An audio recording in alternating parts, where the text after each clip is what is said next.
ay celebrating God's goodness after a great victory. Katatapos pa lang po ng ating anniversary. Naniniwala po ba kayo na tagumpay yung ating anniversary?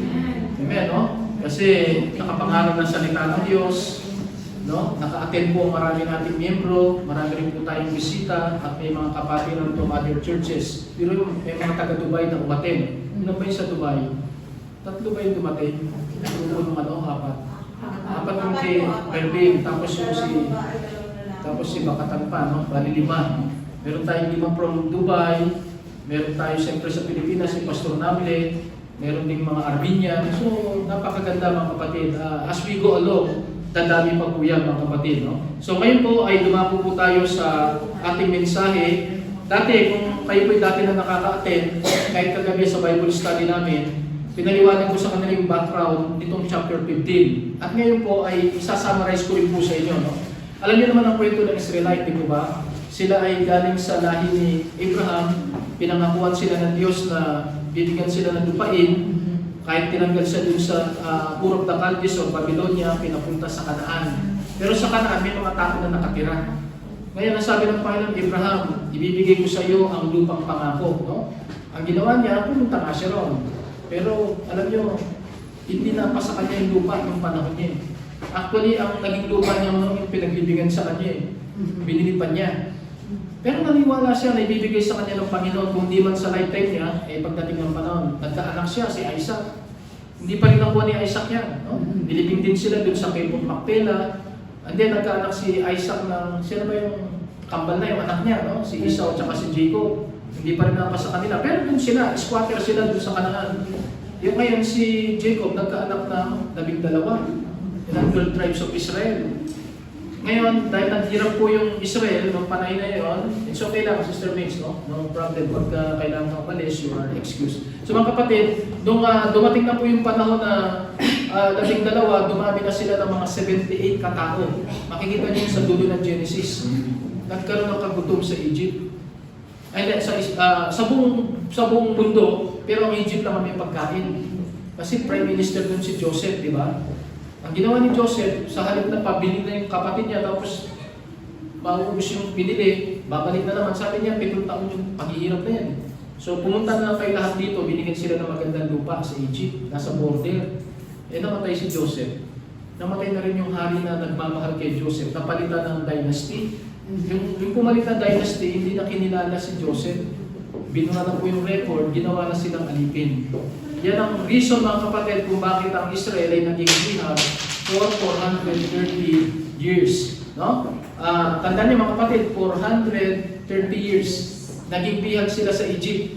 Ngayon, nung pinanganak na si Moses, Exodus na po, chapter 1, no? Sabi ng Diyos actually pinahirapan lalo yung mga Hudyo. Sabi ng hari, dumandami yung mga Israelite, milyon na sila eh. Gawa tayo ng paraan para kumunti sila, no? Ang dami pong ginawang paraan. Una, binigyan ng mabigat na trabaho, ay dumadami pa rin. No? Ano pa yung sinabi? Tingnan natin yung mga midwife, utusan natin na pag ang anak ay lalaki, patayin ka agad. Hindi pa rin nagawa yun kasi takot sa Diyos yung mga midwives. No? Gumawa sila ng dahilan para hindi nila mapatay mga bata. Ang ginawang pangatlong extreme measure, nagparunta na lang si hari, si Pharaoh, lahat ng makitang batang lalaki, patayin. At ang paraan ng pagpatay nila, tinatapon dun sa Nile River. Yun ang pinakamahabang ilog sa buong mundo hanggang ngayon. No? Nile River, nasa Egypt yun. E di, nangyari ngayon, fast forward natin, si Moses na iligtas naman, siya lang nakaligtas ng panahon niya, na bata, no? 40 years na siya. Di ba, inalagaan siya sa inampun siya ng Pharaoh, no? Parang piniprepare siya bilang next king ng Egypt. Kaya lang nakita niyo yung kababayan niya, alipin nila api. Siyempre, Hudyo siya, kahit nakabihis, Egyptian siya. Ang ginawa niya, nung una nakita niya nilalati ko siguro yung kababayan niya na alipin, pinagtanggol niya, pinatay niya yung Egyptian na master. Tsaka niya tinabunan sa lupa. Akala niya wala nakakita. Sumunod na araw, may nakita naman siya, parehong Hudyo, nag-aaway. Inaawat niya kasi yun ang burden niya, maging savior siya, maging judge siya ng kanyang bayan. No? Abay, sabi nung gumawa ng kasalanan, ba't ka nakikilap sa amin? Sabi niya, papatayin mo rin ba ako katulad ng pinatay mo sundalo kahapon, yung Egyptian army, nakaalam pala na may pinatay siya. Na-wanted siya ngayon. Kaya siya tumakas. Tapos si Moses ngayon, naging pastol na lang. Mga kapatid, sa buhay ng tao, mangyayari yun. Minsan ang taas ng pwesto mo, prinsipe siya, susunod na siya dapat magiging hari kung namatay kagad yung hari. Kaya lang, dahil na nakasuhan siya, kailangan siyang tumakas. Biro mo from hari, sabi nga, from riches to rags. Di ba, may kasabi ng from rag to riches eh. Siya baliktad eh. From prince, naging pauper. Alam niyo yung pauper? Pulubi. Mamamalimos. So mga kapatid, ang nangyari ngayon, 40 years, pero dun siya tinuruan ng Panginoon.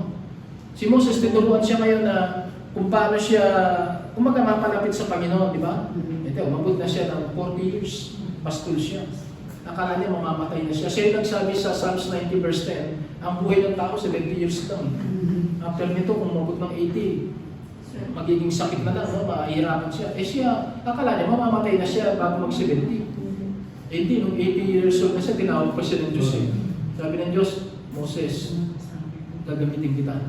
Bumalik ka sa Egypt, palayain mo yung mga kababayan mo. Eh, sunod naman siya kahit na maraming agam-agam. Ito na.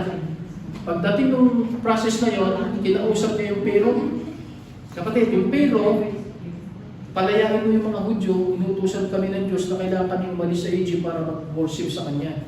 Mga kapatid, ganun ang pag-worship. Hindi ka makaka-worship sa kinagisnan mo na mali. Sa kinagisnan mo lugar. No? Kaya sa Kristiyano, meron kang iiwanan, meron kang pupuntahan. Hindi pwedeng, Panginoon, di ba pwedeng dalawa ang puso ko? Yung mga ganun, no? Hindi pwede bang isang paalam? Hindi pwede. No? Si Moses, kailangan niyang iwanan ng wilderness para bumalik siya sa Egypt. Pero kaya sa pupunta sa Egypt, alalayain yung mga kababayan niya na naka-alam. Shortcut na natin. Bumalik na siya. Kinausap namin pero sabi ng Panginoon, palayain mo yung mga Hudyo. Ba't ko kayo palalayain? Hindi siya pumayag. Ang daming paghanda. Ang ginawa ng Panginoon, nagpadala na 10 salot. Para lang laban lahat yun sa mga Diyos-Diyosan ng Egypt. At ang pinakamatindi na, yung pang-siyam na ay hindi pinasigat ang araw ng 3 araw. Yung walang liwanag, puro dilim. Eh wala namang walang anong tawag ko?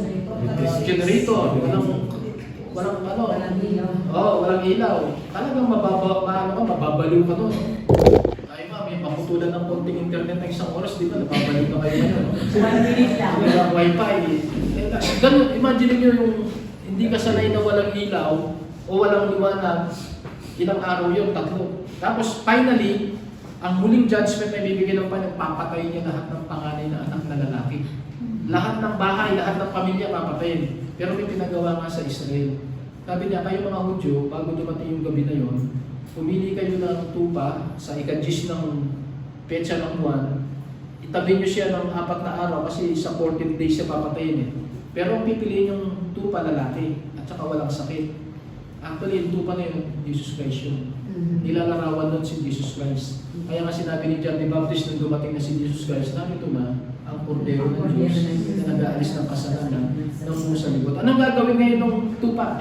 Pagkadating ng gabi, papatay nila yung tupa, kukunin yung dugo, ibubudbudon sa pintuan ng mga Hudyo. Tapos wala lalabas ng bahay. Kasi merong dadating na destroyer, pinag-aaralan natin kanina sa Sunday School. Ang utos sa destroyer, isang anghel yan ng mga pangyarihan, lahat ng bahay, pumatay siya ng isa, panganay. Pati mga animals, baka, tupa lahat, aso, basta panganay na anak na lalaki, papatayin. Eh, ang Israel, nasa Egypt sila. Ang Egypt ay nasa ilalim ng hatol ng Diyos. So, damay sila doon. Para makalaya sila, kailangan may dugo yung kanilang tarangkahan. Para yung anghel, pag dumaan siya, pag binasa nyo, kinukwento ko na lang, ang sabi ng anghel, when I see the blood, I will pass over you. Lalaktawan ko yung bahay na may dugo. Dahil naman alam ng anghel, may namatay na sa bahay na yon. Meron na ba? Meron bang namatay? Wala? Meron. Kaya hindi tao. Hindi alam ng anghel yun. Kasi ang anghel hindi naman kompleto yung kaalaman niya eh. Basta alam niya, may dugo, ay may namatay na rito, lalaktawan niya. Actually, sinisimbolo nun si Jesus Christ. Tayo ngayon, nasa ilalim tayo ng sumpa ng Diyos dahil sa kasalanan. The wages of sin is death. And then doon impyerno, pupunta yung kaluluwa natin. Pero ang sabi ng Diyos, pero pag si Kristo ay nakita sa atin, yun yung mga na-born again. Yun yung mga nagsisi ng kasalanan, manampalataya, lalaktawan ka na ng Diyos. Hindi ka na niya isasama sa impyerno. Kahit si Satanas, hindi ka na niya kanyang hilahin sa impyerno. Kaya kung hindi ka pa sigurado kung may dugo ka ni Kristo, o nagtiwala ka na sa dugo ni Kristo na tutubo sa iyong kasalanan, gawin mo ngayon yan para hindi na mapunta sa impyerno. Tara, nung gabi na yon, nagalit na si Pero kasi patay yung pangalan niyang anak eh. Tapos lahat ng bahay may patay. Ang hirap, lahat may patay, mahagulgul. At naniwala na siya na may kagagawa doon ng Diyos ng mga Hudyo na ayaw niyong palayanan. Alam mo sabi niya, magsilayas kayo. Sabi nalayas niya. So, ang tawag ko naman kapatid, in short, bigyan ko lang kayo ng ilang punto bago tayo pumunta sa outline, meron tinatawag na slavery mode. Ang mga Hudyo, nung unang panahon, slave sila, 430 years. Slavery mode, nasa pagkabihan ng kalagayan. Tayo, nung hindi pa tayo born again, nasa pagkabihan tayo kay Satanas. Sabi ng Bible Romans 5:12, dahil sa kasalanan ng isa, si Adan yun, ang kasalanan ay nalaytay sa lahat ng tao. So, slave tayo. Sino lang ang makakalaya kay Satanas? Pag nasa iyo si Kristo. Ano sabi ng John 8:32? And you shall know the truth. Si Kristo yun. And the truth shall set you free. Pag binasa niyo yung Hebrews 2:14, dahil yung may liligtas niya, may laman at dugo, kaya siya kumuha ng laman at dugo din. Diyos siya, pero kailangan niya magkaroon ng katawang tao. Kasi yung pambayad sa kasalanan, namatayan. Ang Diyos di mo pwedeng patayin. Kaya siya yung katawang tao. Para sa pagkamatay ng kanyang katawang tao na wala namang kasalanan, walang mana, bayaran niya yung kasalanan natin. So, slavery sana, wala na tayo sa slavery mode. No? Pangalawa, liberty mode. Pag inaral yung chapter 13, ang saya nito nung nakalaya na sila. Kasi pinalaya sila ng ang nakakatuwa pa, paglaya nila, may pera sila. Kasi nangutang sila Yun ang utos ng Panginoon Pero huwag niyong gagamitin yun dahilan Ang sabi ng Panginoon, bago kayo magsialis, utahan niyo yung mga amo niyo. Pero ginamit lang yung salitang utang, ibig sabihin singilin niyo. Kasi kahit naman sila yung mga alipin, meron silang minimum na sweldo, hindi pa rin binibigay. Pero nung gabi na yun, sabi na, siguro umutang sila, ayaw pa rin silang pautang, huwag kayo pautangin. Alipin kayo. Pero nung namatay na ngayong panganay, alam mo ang takot ng mga Egyptian, baka pag tumagal pa itong katulog mo na to, pangalawa, mamamatay na rin, pangatlong anak ko, lahat kami, no? Kaya, kung umutang siguro siya ng 1,000, ito na 3,000, layas ka na. Sarap kaya ng gano'n, kung pinalaya ka na, may bakong ka pa. Ang tawag ko rito, liberty mode. Yung bang pagmalaya ka, di ba, ang sarap ng pakiramdam? Yes. Ano ba sa ngayon yung pagkabihag, hindi lang kay Satanas? Pwedeng born again ka, pero bihag ka ng kasalanan. O kaya bihag ka ng karamdaman. O kaya bihag ka ng broken relationship. Bihag ka ng masamang karanasan. May mga gano'n. No? Nabigo na nga siya nung nakaraan, pero nakakulong siya sa kanyang kabiguan. Ayaw niya nang sumubok. Ayoko na, nasaktan na ako No? At may trauma na ako. May mga gano'n. Kahit sa trabaho, ayaw na niya. Pare-pareho lang yung mga yan. Mga kapatid, totoong mayroong slavery, tapos may liberty. Pag nakalaya ka, ang sarap ng pakiramdam. No? Hindi na lang natin babasahin kasi 50 ang concentration natin. Pangatlo, alam mo nung makalaya sila, makikita nyo yun sa chapter 14 muna. Gusto ko makita nyo yun Sa chapter 14 verse 1, ito, at least taon na natin yung 12 at 13. Basahin lang natin yung verse 1 and 2 ng 14. And the Lord spake unto Moses, saying, Speak unto the children of Israel, that they turn and come before Pihahiro. Okay, magugulat sa mga pangalan na Binbin Migdol in the sea. Yung sea dyan, Red Sea. No? Yan yung dagat na pula. Over against Baal-Zepon, before it shall ye come by the sea. Tingnan nyo sabi ni Pero. And Pero, umabot kasi sina Pero will say of the children of Israel, they are entangled. Ibig sabihin entangled, na-cornered na sila. Papatayin natin sila. Magagawin ang utos ng Pero kasi biglang nagbago isip niya, habulin niya na naman sila Either para patayin na lang, o kaya bawiin sila. Sabi niya, wala na sila lusok. Alam niyo bakit? Ito yung nangyari sa kanila. Sa paglalakbay nila, ang saya-saya lang, kakantahan sila, biglang nakita nila ngayon, dagat ang nakaharap. Ano tayo? Pagpalit nila, pagtalikod nila, nandito yung mga sundalong Egyptian, umahabol, nakakarwahe, nakakabayo, at ang babagsik, talagang siguro papatayin sila, no? And then, pag kumanan sila, kumaliwa sila, disyerto, mainit. Wala talaga, mamamatay sila. Pag dito, bundok, hindi nila kaya akyatin. Hindi naman sila mga sundalo May mga bata dyan, may matanda, may sakit. Ang tawag dyan, pansinin nyo yung salitang 3, verse 3, no? They are entangled. Ibig sabihin ng entangled, na-corner na natin sila. In the land. The wilderness hath shut them in. Yung wilderness, nakakahon na sila. Mga kapatid, baka may ganyan kang karanasan sa buhay niyo kahit Christian. Ano yung pwedeng bumihag sa'yo? Malaya ka na nga kay Satanas, pero pwedeng utang. No? Pwedeng kaso, pwedeng karamdaman, pwedeng kalungkutan, no? Tingnan natin, ang tawag ko ron, anxiety mode. Ang mga Kristiyano, may pagsubok pa rin. Nakalaya ka na kay Satanas, pero nasa mundo ka pa eh. So di ba lagi tayong, minsan magigising ka na lang sa umaga, pangit ng gising mo eh. Pakiramdam mo, nilalagnat ka, pakiramdam mo, matablay ka, kasi wala kang pera, tapos tunog na tunog yung cellphone, ayaw mong pakinggan, kasi alam mo, sinunod no? Tapos may kakatok. Basta may mga ganun, minsan darating sa buhay natin yan, na kahit saan ka tumingin, wala, may problema ka, no? Anong nangyari ito? Anxiety. Anong sabi nila? Nakulong na sila, no? And then, pero, ang pangatlong mga kapatid, ang tawag ko rin dito sa anxiety mode, yung panic mode. Nagpanic sila, mga kapatid. Pwede ba natin basahin yung verse 9, chapter 14? But the Egyptians pursued after them. Patay, no? Humahabol pa rin yung mga all the horses and chariots of Pharaoh and his horsemen and his army. Buong army niya, sinama niya. And overtook them. Nabutan na sila. Encamping by the sea, nasa harap nila yung dagat, beside Pihahirot, before Baal-Zebub. At nung lumalapit na, anong nangyari sa mga Israelite? Basahin natin yung verse 10. When Pharaoh drew nigh, the children of Israel lifted up their eyes. And behold, the Egyptians marched after them. They were so afraid. Di ba yun ang panic mode? Yung nakakulong ka lang, tapos palapit yung mga sundalo. Buti sana kung nakakulong ka lang na walang kumikilos. Okay ba? Kahit hindi mo na ako makapamasyal, kahit hindi mo na ako, basta wala nang lalapit. Hindi. Nakakulong ka na, hindi ka na maka-forward, nilipid ka pa nung nasa likod. Panic mode ang tawag dyan. Verse 11. Ito na. Sana kung natin gawin sa church natin ito, kapatid. Ano sabi nila kay Moses? And they said unto Moses, because there were no graves in Egypt, as thou taken us away to die in the wilderness. Sinisino na yung leader nila. Samantalang, kaya, ang ganda nga ng pwesto ni Moses magiging hari na siya ng Egypt Pero iniwanan niya yun. Dahil sa pagmamahal niya sa kababayan niya. Mga kapatid, even sa ministry, ganyan. No? Yung mga pastor natin, yung mga leaders natin, may mga isasacrifice yan para makapag-serve sa Panginoon. No? So, iniwanan niya. Tapos ngayon, sinisisi sabi nila, Moses, ang ginawa mo pala, kaya mo kami dinala rito para patayin mo lang pala kami. Pero hindi yung intensyon ni Moses. Ang intensyon niya, mapalaya sila sa pagkabihan at makapaglingkod sila ng malaya sa Panginoon. Pero minsan, nami-misinterpret po yung mga leaders. No? Sabihin natin, kung di dahil kay pastor, hindi ko sana iniwan yung kasalanan ko, o yung relasyon ko, o yung religion ko, o yung may mga gano'n, no?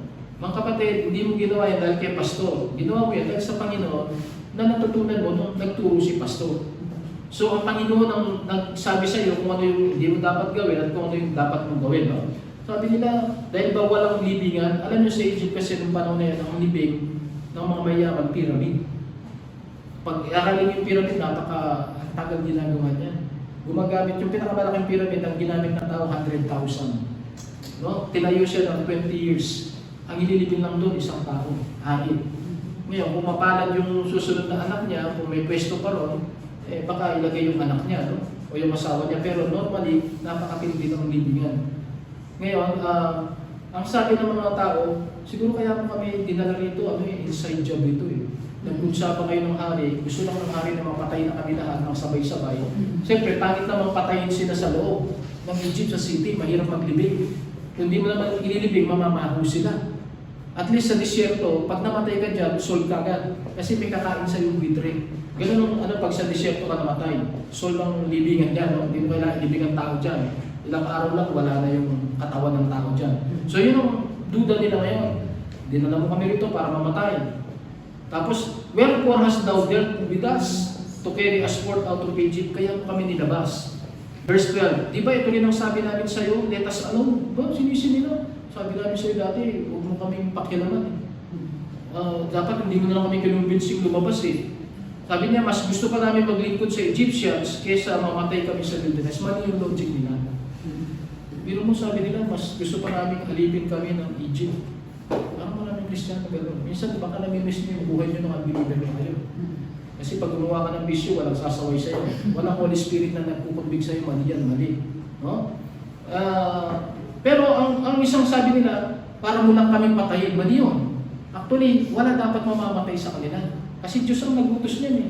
Pero minsan pag inaabutan tayo ng takot, ayun na nasasabi natin, naiisip natin, yung mga hindi naman talaga dapat mangyari. Yes. At maraming problema na darating sa buhay natin, hindi pa naman mangyayari. Pero binigyan na tayo ng problema, paano kung magkasakit ako? Paano kung mawalan ako ng trabaho? Paano kung mapauwi ako sa Pilipinas?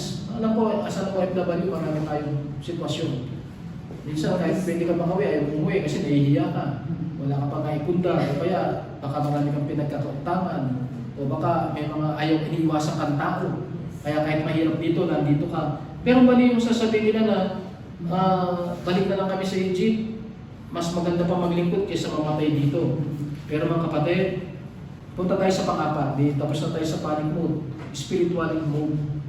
Spiritual mode dapat, pag nagpapanik ka, hanggat maaari, punta ka sa spiritual mode. Ano yung spiritual mode? Sabi ni Moses sa 13, and Moses said unto the people, fear ye not, stand still, and see the salvation of the Lord. Ang solusyon pala, nung ginigipit sila ng dagat, ginigipit sila ng sundalong palapit, hindi sila makapunta sa kanan o sa kaliwa, ibig sabihin, tumayo ka na. Tumahimik ka na. Pagmasdan mo, may gagawin ng Diyos. Mga kapatid, sa panahon na gipit ka na, diyan mo tawagan ng Panginoon, ililigtas ka. Kahit anong gipit ng sitwasyon mo. Ito nga parang hopeless ito eh. Cornered na nga eh. Pero sabi ni Moses, alam nyo, gawin nyo na ngayon, imbes na magreklamo kayo. Magreklamo kayo. Manahimik lang kayo. Ibig sabihin nun, mga kapatid, pagka may problema tayo, mas lalo mong ingatan ang bibig mo. Kasi pagka may problema ka, diyan kumawala si dila. Ano gagawin ni dila? Gusto mong magmura, gusto mong magrebelde, gusto mong magsalita ng masama kasi gipit ka na. Mga kapatid, huwag yung isa ng kapilan natin. Sensya ka na kasi mabigat ang problema ko kaya ako nasabi yun. Buti nga, naghihingi ka ng dispensa. Pero hindi alibay na may problema ka na malaya ka na magsabi ng masama. Na magsinungaling ka na magmura ka na manira ka na. Mga kapatid, doon ka lang manahimik. Kasi habang nananahimik ka, nabibigyan mo ng pagkakataon ng Diyos na magsalita sa iyo. Pag nakatahimik ka, stand still. Yan ang spiritual mode, mga kapatid. No? Tapos makita niyo kung paano magliligtas ang Panginoon. Verse 14, the Lord shall fight for you. Pag hindi mo na kaya kalaban, yan na papasok ang Panginoon. Pero pag kaya mo pang kalaban, lahiyan ka pa ng Panginoon. Mga kapatid, may principle sa Tagalog na nasa Diyos ang awa, nasa tao ang gawa. Yung kapag kaya mo, minsan balik na tayo eh. Kaya natin, Panginoon. Mag-uupa kami. Bigay mo nga po yung pang-upa namin. Pero ayaw mo naman mag-cooper eh. Hindi naman sinasabing lahat ng pang-upa galing sa iyo. Kailangan, kung na-share mo ay 100 gram o 500 gram o 1,000 gram, at least ginawa mo yung kaya mo. Panginoon, 20,000 ang bayad namin. Ano magagawa ng 500? Yun ang kaya mo, yun lang ang gawin mo. The rest, gagawin na ng Panginoon yun. Okay, naka-isang taon na tayo dito, di ba? Nakabayad naman tayo. Pag winter nga, 28,000 ang upa natin. At alam yung duda ko, kahit hindi pa naman nakalive yun. Ang duda ko, kakatendagan na naman yung upa natin. No? Kaya, actually, naayos to eh. At saka may mga, ebang lang, no? Pero mga kapatid, gawin mo lang yung kaya mong gawin. Ang sabi ng verse 14, for the Lord shall fight for you. Hindi nyo kaya lumaban, wala kayong armas. Batikan sa labanan yung mga Egyptians, sanay silang pumatay, ang Diyos ang kakalaban para sa inyo. Mga kapatid, ganyan ang Panginoon, no? And then, isa pang utos, verse 15. And the Lord said unto Moses, wherefore Christ thou unto me, speak unto the children of Israel, go forward. Eh di naman nahimik na sila, parang na-relax sila. Tapos, parang pre-Christiano yan, mag-pray ka muna, pero after mag-pray, kumilos ka. Ang ginawa, kailangan mo mag-back forward, hindi pa backward. May maraming Kristiyano, minsan pag may problema, bumabalik eh. Ano yung bumabalik? Bigyan ng problema ko, hindi mo na pa-attend. Hindi kapatid, lalo kang maging mainit sa Panginoon. Para ang principle doon, lalo mo bigyan ng pagkakataon ng Panginoon para isolve yung problema mo. I-please mo ang Panginoon. Pag na-please ang Panginoon, walang imposible na hindi niya kayang gawin para sa iyo. Sabi niya, pagkatapos mo nakarelax na kayo, nakapag-isip na kayo, nakapag-pray, move forward. Eh paano Panginoon? Dagat talaga, no? Dagat ang nakaharap. Pero spiritual mode yun. Parang tayo, anniversary natin. Wala tayong budget, ha? Di ba dati, sabi natin, mag-ipon tayo. Hindi natin nagagawa yun. Kasi nga, lahat ng offering natin, binabayad lang natin. Unang pahalos, no? Sa ating expenses sa upa nito. Pero, alam niyo, mamaya makita niyo, no? Gumastos po tayo ng kulang-kulang $2,000. Oh my God. Okay? Pero, na-solve yun. Na-solve po yun. Makikita nyo, hindi nyo lang nakikita, pero kailangan ko lang i-report para alam nyo na ganung halaga saan nanggaling. Galing sa Panginoon niya. Pero siyempre, yung iba dyan, dinaan sa atin. Pero may kakausapin ng Panginoon mga kapatid. No? So, kailangan spirituality mo. Punta na tayo sa panghuli, the victory move. Punta tayo sa 21. E di nung chapter 14 verse 21. And Moses stretched out his hand over the sea, and the Lord caused the sea to go back by a strong east wind all that night, and made that sea dry land, and the waters were divided. Yung sinabi ni Moses, sabi niya sa tungkod niya, hindi yung tungkod ang power, ang Diyos. Simbolo lang yun para makita ng tao na importante yung leader. Abay, yung dagat na napakalayo, ang lalim ng ang tindi ng alon, nahati. Nagbigay ng pwesto sa gitna, natuyo. At ang sabi ni Moses, sige, lakad na kayo. Mga kapatid, kung ano man yung hadlang para magawa na, tandaan nyo, kalooban ng Diyos na makalaya sila sa Egypt. At hindi sila makakalaya hanggang di na natatawid yung Red Sea kasi yung boundary. Mga kapatid, imposible. Walang bangka, walang barko, walang aeroplano nung time na yun. Hindi naman sila manlalangoy. Kahit marunong ka lumangoy, hindi mo kayang tawirin yun. Hanggang ngayon, hindi kayang tawirin yung Red Sea na yan. Pero mga kapatid, dahil utos ng Panginoon, gagawa siya ng parang, God will make a way. God will make a way talaga. No? So, nahati. E di ang tawag ko rito, victory move. Siyempre, nung nakatawid na sila, ito ba? Nagulat ngayon yung Egyptian, ba't nangyari yun? Pero nung nakaligpas na rin sila lahat, sabi nila, baka nabubulagan lang tayo, baka talagang walang tubig dyan. No? Sumunod sila. Kasi ang mission naman nila talaga ay takpin o kaya patayin itong mga Hindi nakalagpas na lahat ng tao, no? Ang pinakahuli si Moses eh. Nung makita na ni Moses na, sabi ng Diyos, iwas-iwas ngunit yung mo, bumanig yung tubig. Ano nangyari sa mga sundalo mo? Lunod na. Mga kapatid, dapat sa labanan, dapat may tabak ka, may sword ka, may sibat ka. Kasi may sibat, may sword yung kalaban eh. Pero tignan nyo, pinatay lahat sila na walang, yung tawag dyan, there is no single shot. Hindi ka nagpaputok ng isang baril. Hindi nagagis ng isang sibat, patay lahat. At ang tansya ko dyan, libo.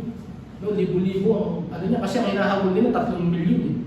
So para mapatay mo yung 3 milyon, siguro kailangan ng mga 100,000, 200,000 na sundalo. No? Patay lahat yun, isa lang natira. Yung natira na yun para ibalita kung ano yung nangyari.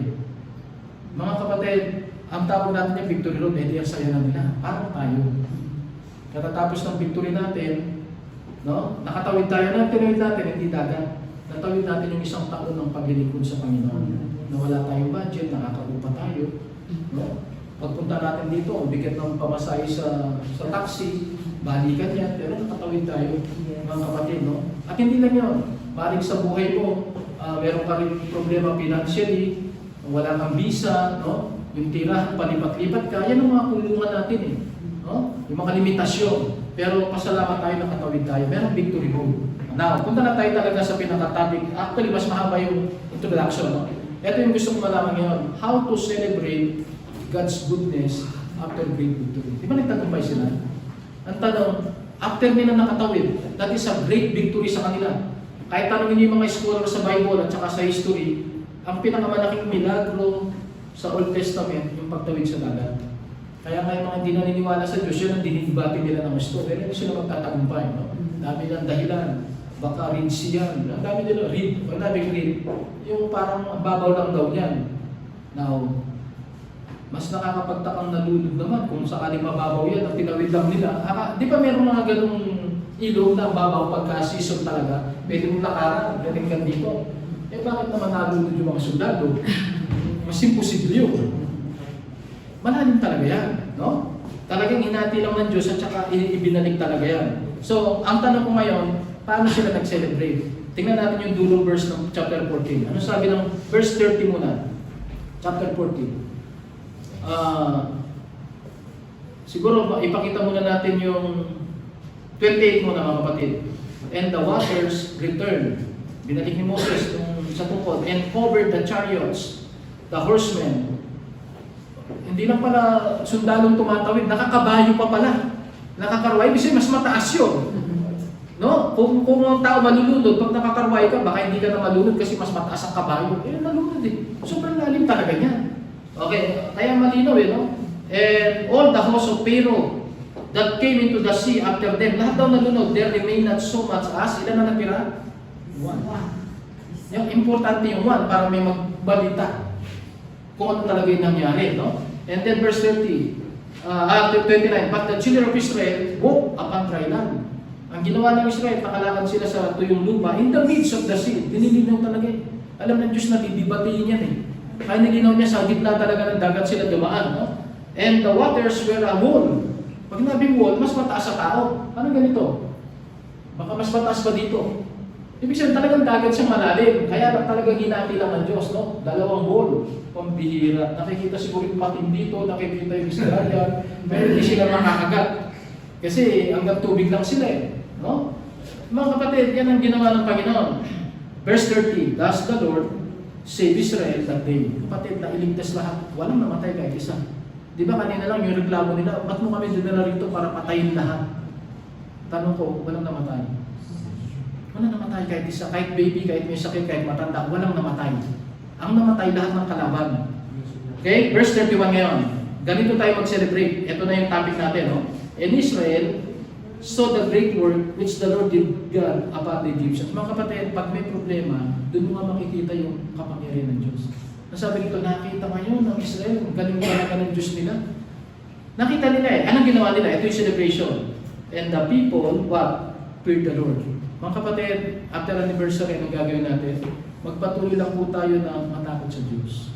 Ibig sabihin na matakot sa Diyos, hindi yung nanginginig kayo, ayaw mong basahin ng Bible, ayaw mong sumamba. Hindi, ang fear the Lord, gagawin mo yung tama. Iiwasan mong magalit ang Diyos. Hindi mo gagawin ang mga bagay na ayaw ng Diyos. Yun ang ibig sabihin ng fear. No? So, ang tamang celebration natin, keep on fearing the Lord. Magpatuloy lang tayo may takot sa Diyos. At hindi lang pag Sunday sa church, kahit sa bahay natin, kahit sa trabaho natin, mabuhay tayo na laging inisip natin, kung nakikita ako ng Diyos, which is nakikita ka, gagawin ko ba ito? Minsan kaya lang tayo gumagawa ng kasalanan pag walang taong nakakakita, di ba? Pero mga kapatid, may Diyos. Kahit nag-iisa ka. Yun ang ibig sabihin ng fear. No? Gawin natin kung ano yung gusto ng Diyos, huwag natin gawin yung ayaw niya. Pangalawang ginawa nila, the people feared the Lord and believe the Lord. Ibig sabihin ng believe, trust the Lord. Trust the Lord, mga kapatid. No? Magtiwala tayo sa Diyos. Ano to, yung offering ko dapat, pambili ko to ng luda. Ay, yung offering ko, pambili ko to ng pagkain mamaya. Tiwala ka lang sa Panginoon. No? Magtiwala ka lang sa Panginoon, kapatid. Katulad nun, actually ako po, sabihin ko siya, kaya gano'n kalaki yung budget natin, kasi nga yung sa ticket. Pero, I believe, sinuldo ng Panginoon niya, no? Isusuldo ng Panginoon niya. Mga kapatid, ano? Basta magtiwala ka lang, Panginoon, kailangan na namin i-order ng ticket ang pastor kasi lalong nagmamahal. Order mo, then God will make a way. God will make a way, mga kapatid, no? So, and then, anong pangatlong ginawa nila? And his servant, Moses. Kapatid, kasama yung, ang tawag ko rito sa pang-apat, respect and obey the servant of the Lord. Yung mga tao kasi, basta ako, magtitiwala lang ako sa Diyos, pero sa pastor ko, hindi ako magtitiwala. Titiwala ako sa Diyos, pero hindi ako susunod sa asawa ko. Hindi pwede yun eh. Ang Diyos lagi siya nag-ooperate, sabi nga niya, kamanggagawa niya yung tao eh. So ang simbahan, pagkamat si Kristo nagtayo, siya ang foundation at founder nito, meron siyang under shepherd. Parang si Moses din. No? Kailangan siyang i-pull out ng Panginoon mula sa pagiging pastol. Gusto ko, magpastol ka ng mga tao. Actually, alam yung pinakamahirap pagpastolan? Tao. Sa mga hayop, ang siguro isa sa pinakamahirap pagpastolan yung tupa kasi titigas ng ulo ng tupa eh. No? At saka pinakamangmang na animal yan. Yung bang defenseless siya, kahit pusa lang ang kalaban niya, talo siya. Tapos parang bulag siya. Hindi niya alam kung siya pupunta kung walang pastol. So mga kapatid, imagine mo, ang sabi ng Diyos, ganun tayo, mga tupa tayo. Hindi lang basta tupa, digaw na tupa. At siyempre, kailangan natin pastol. Of course, ang great shepherd natin si Kristo. Pero meron siyang under shepherd na gagamitin. Yan yung pastor. So sabi niya, pinaniwalaan nila ngayon si Moses. Di ba dati kumakalaban sila? Moses, ba't mo kami dinala rito para patayin? Aba ngayon, sorry po. No? Talaga palang kayo ang tinawag ng Diyos. So, meron tayong fear the Lord, believe the Lord, respect the servant of the Lord. May pangapat silang ginawa, which is Yun ang gusto kong ma-emphasize din sa atin. Punta na tayo sa chapter 15. Anong ginawa nila? Verse 1, Then sang Moses and the children of Israel this song unto the Lord. Mga kapatid, magpasalamat ka rin sa Panginoon through singing. Kaya nga, dito sa church, pasalamat tayo. Bagamat ang emphasis natin, mas maraming oras natin sa preaching, hindi natin tatanggalan ng pwesto yung singing. Kasi mas marami ang nakakapag-serve through singing. Mag-congregational singing, may choir director, may song leader, may choir. Kaya nga ngayon, isang commitment na gagawin natin sa Panginoon. Dati kumakanta na tayo. Pero mas maganda ngayon, simulan na natin yung choir.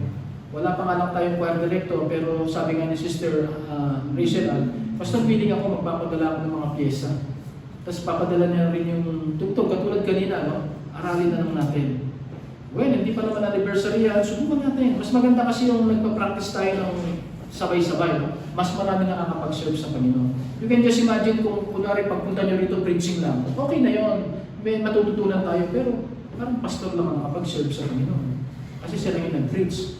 Pero kung may kumanta, alam mo, ang ginagawa ng kanta, piniprepare ang puso ng tao, tsaka isip niya para sa mensahe. Kumbaga sa lupa, yun ang nagbubungkal ng matigas na lupa. Pinapalambot niya muna yung puso ng tao, bago yung binhi ngayon, which is the Word of God, itanim.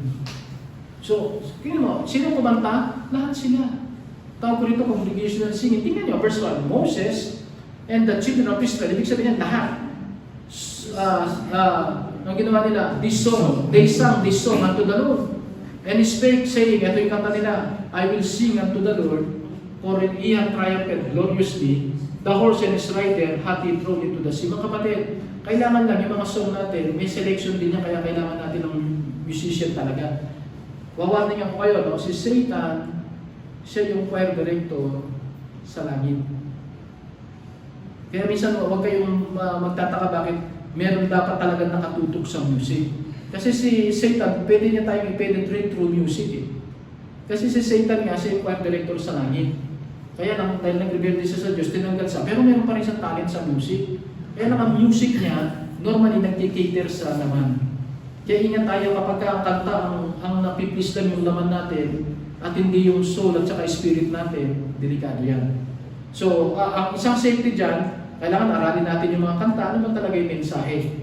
Ang mensahe dapat laging, katulad nito, ang mensahe nila, lahat nakatutok sa Panginoon. Kinukwento nila yung karanasan nila, pero ang laging nauupurin, Panginoon. Katulad niya, verse 1, I will sing unto the Lord, for he hath triumphed gloriously. Samantalang tao, si Moses ang leader, pero hindi si Moses ang tinaas nila. Ang Diyos ay nagtagumpay, ginamit niya lang si Moses. Tapos sabi niya, the horse and his rider hath he thrown into the sea. Natalo yung mga Egyptian, yung Hidyan, ang Diyos pa rin. Mga kapatid, kapag kakakanta tayo, laging papuri sa Panginoon. No? Laging papuri sa Panginoon. Katulad nung kanina, yung kinanta nila sa special number, ano nga title sis? Yung kinanta nyo? Faithful, no? Nasa Bible yun, yung Hebrews chapter 12. Sabi niya, may mga nauna na sa atin, nasa langit. Totoo yun, pwedeng pinapanood nila tayo pero wala silang magagawa sa akin. Sabi niya, nauna na yung cloud of witnesses. Dapat tayo naman, makita sa atin ng mga susunod sa atin na faithful tayo. No? Na naglilingkod sa Panginoon. Yun ang sabi niya eh. The verse 2, the Lord is my strength and song. Alam mo, sa mundo kasi, alam mo, ako mahilig ako sa kanta, mahilig ako sa poetry, paminsan-minsan pinakikinggan ko yung mga sinaunang kanta. Magtitindi yung kanta nila eh, no? Talagang patungkol sa karanasan. Kaya lang, ang nagkikater doon, yung kaya tuloy, tayo mga Pilipino, kaya sikat tayo sa mundo sa kantahan eh. Ano, sentimental tayo mga tao. No? Yung palagi natin kinakanta yung maraming, gusto natin yung kantang, basta may mga naunang kanta na napaka-dramatic. Pero patungkol sa damdamin ng tao. Sa atin, pagka sa church, dapat laging ang Diyos ang bida. No? Nakalagay dyan, the Lord is my strength. And so, verse 2, He become my salvation. Lahat nakatutok sa Kanya, He is my God. I will prepare Him an habitation. Pero paghahanda mo siya ng tirahan, ibig sabihin tirahan tayo yun, yung kabanalan ng ating mga puso, at saka yung simbahan, piprepare natin para sa Panginoon. No? Kulang lang tayo sa time, tapos my Father's God, I will exalt Him. The Lord is ang nanukuha. The Lord is His name. Tapos pag binanggit niya sila chariot at saka yung host, sila'y nilunod. Nakalagay dyan, His chosen captains also are thrown in the Red Sea. Ang dami niyan. Verse 6, Thy right hand, O Lord, is become glorious in power. Kulang lang tayo sa oras, pero laging binabanggit niya. Verse 7, in the greatness of thine excellency. Talagang puro papuri sa Panginoon.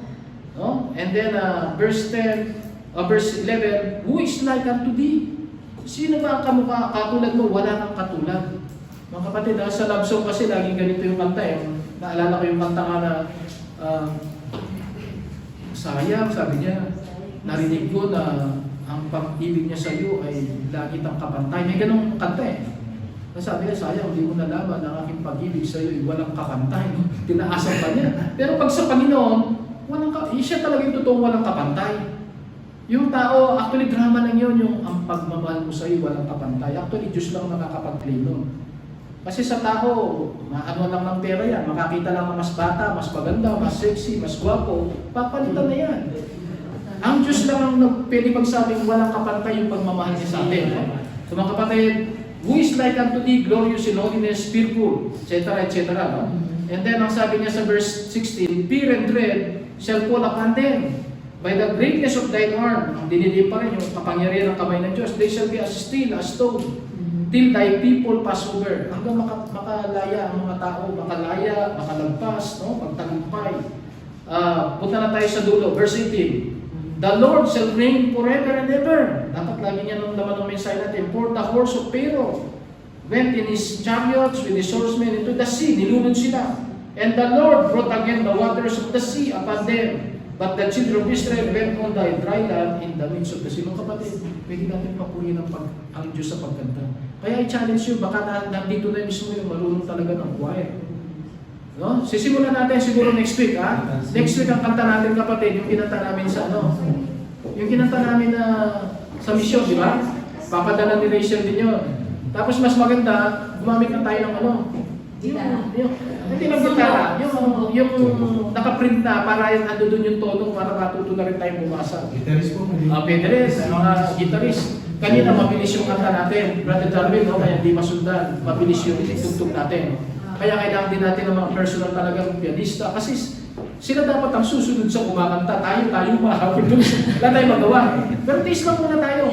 Until such time na may bigay ang Panginoon na gitarista, may bigay ang Panginoon na pianista, no? Mga kapatid, kumanta sila sa Panginoon. Susunod. Punta tayo sa verse 20. Hindi lamang kumanta yung congregation. Tingnan yung verse 20. And Miriam, the prophetess, the sister of Aaron, took the timbrel in her hand. Minsan pwede kang gumamit ng instrumento. And all the women, pati babae, went out after her with timbrels and with dances. Pwede kang mag-worship sa Panginoon. No? Sa pamamagitan, parang sa akin, special number to. O kaya choir. Yung kanina congregational. So brethren, we can sing unto the Lord. Improve natin ang singing ministry natin ng music. Punta tayo sa isa pang ginawa nila na pagsampa sa Panginoon. Verse 22. Chapter 15, verse 22. Malapit na po tayo matapos. So Moses brought Israel from the Red Sea and they went out into the wilderness of Shur. Mga kapatid, ang tawag ko rito, after singing, worshiping, no? Ang tawag ko rito, continue to walk in the Lord. Parang katulad niya, after ng anniversary, baka gawin mo, di ka na-attend kasi sarap ng anniversary. In comparison sa anniversary, hindi. Magpatuloy ka na naman sa regular. Sila, ang mission talaga nila, promise lang eh. Nakatawid pa lang sila sa Egypt, nakatawid sila sa dagat. Meron pa sila lalakbay ng wilderness bago makapasok sa magpatuloy tayo kapatid. Hanggang buhay tayo, hindi tayo titigil. Tandaan nyo sa ministry, walang anong tawag doon sa walang nagre-retire. Maring nagbabago ka ng ministry, nagbabago ka ng lugar, pero dapat tuloy-tuloy ka naglilingkod. Parang kami. Inukwento nga ni Pastor natin, nag-serve na kami sa Pilipinas, nag-serve na kami sa Dubai, sa Israel. Ngayon, sabi niya, saan kaya kasunod? Russia. Although sabi ko, dito nga problema na namin yung visa eh. Dito nga problema na namin yung damig eh, yung budget eh. Pero hindi mo masabi. Basta po, sige lang po, pagka binigyan pa kami ng lakas ng Panginoon. Pero ayusin muna natin to, patitibayin muna natin to mga kapatid. So, nagpatuloy sila. Moses brought Israel from Red Sea, yun ang tawid nila, they went out into the wilderness, mga kapatid. Sa Panginoon, maraming wilderness tayong dadaanan. Ibig sabihin ng wilderness, mahirap na sitwasyon. Pagsubok yan, kawalan ng pera, pag-ibigan, misunderstanding, misjudgment, no? Marami tayong nadaan ng wilderness. Pero tuloy lang. And they went there 3 days. Nakatatlong araw sila. Sunod tayo. 2 na lang puputo. Number 6 na ginawa nila sa pagsamba, itong gagawin na expect problems. Anong gawin? Mga kapatid, ito yung isang doctrine sa Bible. After great victory, expect mo si Satan, re-rest back. Yung binanggit ko sa inyo, re-rest back yan. Kaya maging alisto tayo. Actually, ginawa na ngayon dito sa pagtitipunan natin. Mag-anniversary pa lang. Actually, mag-anniversary pa lang nun, nalungkot na ako eh. Excited pa naman ako kayo. So, tingnan nyo, ganda yung lugar namin. Kaya lang, alam nyo si Pastor, nalayuan siya dito. So, isang senyas na yun, at least, nakita niya na pinakita ko rin yung magandang place doon. No? Pero, again, huwag muna kayo magsasabi ng patapos. Kasi hindi natin alam kung ano talaga yung mangyayari. Whatever, may problema. Maring among us, maring hindi natin kasama, pero ang na naging problema nila, ano sabi rito? They found no water. Alam niyo yung tatlong problema nila eh, patungkol lahat sa tubig. Una, di ba ang problema nila? Too much water. Red Sea. Takot silang manunod, sinunod ng Panginoon, tinanggal. Ngayon naman nakalagpas sila sa sobrang daming tubig, walang tubig naman. Ganun ang buhay mga kapatid. Expect problem. Ang problem, laging ganyan. Alam mo, bisan, ang problema mo, hindi mo alam, wala kang mapasok ang trabaho. Alam niyo, baka susunod ang problema mo, hindi mo alam, wala nang pipiliin mo sa dami ng magandang trabaho. Possible yun, lalo na sa Kristiyano. Minsan ang problema mo, wala kang makain. Minsan ang problema mo, katulad namin, lagi kayo nasisira ng pagkain. Kasi gusto namin, nanghinayan kami, pero wala eh. Inaabutan talaga na sa sobrang dami ng pagkain. Problema rin yun. Kumbaga, minsan wala nagmamahal sa'yo. Sa susunod naman sino ba kay P o kay Aida o kay sila ang nabayan, tatlo, no? Mas mabigat ang problema yun. Mga kapatid, parang sa Bible, di ba? Sobrang tubig kanina, doon sa dagat, ngayon naman, after 3 days, walang katubig-tubig. Laging expect mo yung problema. Pag ina-expect mo kasi hindi ka na mabibigla. Ayoko kayong magkaroon ng maling paniwala. Ayoko, may nagtuturo na ganito, pag nabulagin na kayo, hindi na kayo luluha. Pag kayo nag-join sa amin, hindi na kayo magugutom. Hindi kayo magkakasakit. Kalukuhan yun, mga kapatid. Hindi biblical yun. Hanggat nandito tayo sa lupa, may problema. Ang maganda lang, may katuwang ka na ngayon ng Panginoon. Ito nyo, kalalagpas lang nila ng sobrang daming tubig. Ngayon, walang tubig. May pangatlo pa silang nasabakan ng problema. Tignan natin. Nasa verse, actually, mamaya na natin yung 23. Ang sabi ngayon sa 23, and when they came to Mara, dinaglakad sila dahil walang tubig dun sa isang lugar. They could not drink. May tatagpuan silang tubig. Sabi, uhaw na uhaw sila. Pag inom nila, ang pait. Sabi yan, for the waters of Mara, for they were bitter. Therefore, the name of it was called bitter. Tatlong problema. Sobrang tubig, walang tubig, pangatlo, mapait na tubig. Saan ganyan Saan ganyan mga kapatid? Dati wala kang trabaho, ngayon binigyan ka ng trabaho, pero ang problema mo ngayon, yung trabaho mo, ang dami. O kaya binigyan ka nga ng trabaho, wala ka naman sweldo. Kasi nag-pray ka ng trabaho Hindi ka sa sweldo Kasi mga ganun tayo. Kailangan, iyan mo sa Panginoon. Panginoon, sana ganito po yung amo. Minsan kailangan iyan mo rin, linawin mo. Dito, magkatubig nga, mapait. Pero sinod yan ng Panginoon. Paano sinod yan ng Panginoon? Ang solusyon ng Panginoon, doon sa tatlong problema, yung much water, hinati niya. No? Yung no water, pag wala dyan, lakad ka pa, makakita ka. Nakakita kayo ng mapait, alam mo pinagawa ng Diyos kay Moses, nagpakita siya ng halaman, di natin ako ng halaman yun. Kumuha ng sanga, tinapon doon sa, parang balon yun o batis, tumamis yung tubig. Ganun ng Panginoon. May solusyon yan, kaya lang maghanap ka, mananangin ka. Ay, ano nakalagay dyan nung makita niya yon, naging matamis na, which he had cast into the water sa 25, the waters were made sweet. Diba? Tumamis ang tubig. Okay, punta na tayo mga kapatid sa panghuli. Ito, ingatan natin. Ang panghuling pag-approach sa mga tagumpay na binibigay ng Panginoon. Verse 24, balikan natin si 24. And the people murmured against Moses, saying, what shall we drink? Mga kapatid, ingatan natin, guard our attitude. No? Nung maraming tubig, nagpanik sila. Nung walang tubig, okay pa, medyo wala tayong nakita reklamo, tuloy lang sila. Nung makakita, ang pait. Anong ginawa nila? Sinisigan naman nila si Moses. Biro, bakit ganito yung tubig? Ayun, nag-murmur na sila. Alam niyo ang isang sakit ng mga Hudyo, habang sinusundan natin yung paglalakbay nila, laging nagre-reklamo. Hindi sila nawawalan ng reklamo. Yan, tubig lang. Mag-forward pa tayo ng ilang araw. Pagkain naman. Bibigyan naman sila ng mana ng Diyos. Yung pinag-ulan. Ay, saya-saya nila. Ilang linggo lang siguro yun, baka buwan. Sumunod, nagsawa daw sila. Binigyan naman sila ng pugo. Ang Panginoon talagang dami niyang ginawa eh. Actually dito, gusto kong basahin natin yung last verse, 27. And they came, actually yung mapait na tubig, ginamot ng Panginoon, di ba? Kaya ang isang pangalan ng Diyos, kung naalala niyo, the names of God, hindi ko na maalala kung Jehovah, ano ba to? Yung the Lord that healed thee. Nakalimutan ko lang, Rapa ba yun? Jehovah Rapa, yun, I am the Lord that healed thee. Sumunod ka lang sa akin, sabi niya. Pagagalingin ko yung mga problema mo, isusolve ko. Pero basahin natin yung last verse. And they came to Elim. Anong ginawa pa? Wells of water. Solusyon sa walang tubig at sa mapait na tubig, pansamantala pinatamis, pero kulang, nagpakita ang Diyos ng balon. 12. Isa lang, sapat na yun. Pero 12, ano ba? And trees for palm tree. Yung palm tree parang dates yan. Alam niyo sa Middle East yung pagkain. Yan talaga yan lang, walang bigas, magsusurvive na sila dyan. Kaya kapag anong tawag doon sa Middle East, pagka panahon na hindi sila kumakain, ang una nilang ibibigay dates, 2 piraso. Pag nasa kalsada ka, pag patapos na yung kanilang pag-ayuno, yun ang kanilang ibibigay, tsaka tubig lang. So kasi, ganun ang Panginoon kapatid. Kung ano man yung problema natin. So, at least ang magandang response ni Moses, verse 25, balikan natin, talagtagon natin.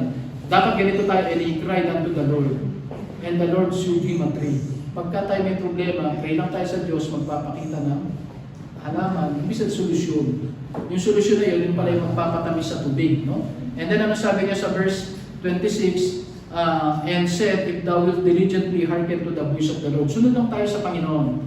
We'll do that which is right in His sight. Gawin lang natin yung tama. Magkaroon tayo ng takot sa Diyos. We'll give ear to His commandments. Ito yung ginagawa natin yan. Nakikinig tayo sa kautusan niya.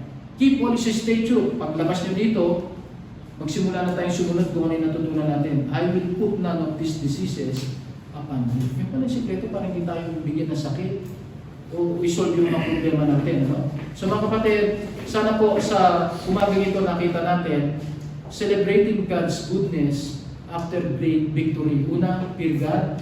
Second, trust God or believe God. Third, respect and obey His servant o yung leader natin. Pero pinakamahabang in-emphasize natin, sing unto the Lord. Matuto kayo kumanta. No? Memoryahin yung kanta, kopyahin nyo, kahit nasa bahay ka, nasa banyo ka. Iba ang gagawin ng kanta talaga. No? Continue to walk in the Lord. Tuloy lang tayo kahit mahirap. And then, expect problems along the way. Asahan nyo, but guard our attitude. Maging maingat tayo kasi ang diablo gusto niyong rumisba. So mga kapatid, sana po meron tayong natutunan. At ano naman ang natutunan natin ngayong umaga, i-apply natin yan sa ating buhay. Tayo din magsitayo. Tayo din magpasalamat sa Panginoon. Nung po namin Diyos, banal ang makapangyarihan sa lahat. Maraming salamat po, Ama, sa iyong kabutihan sa amin. At sa kasimplihan po ng aming pagtitipon, sa kakauntian po ng aming bilang, sa kabila po ng maraming problema ng bawat isa, tinipon mo po kami ngayong umagang ito para pasimulan muli ang panibagong taon ng paglilingkod sa iyo after our great victory last Sunday.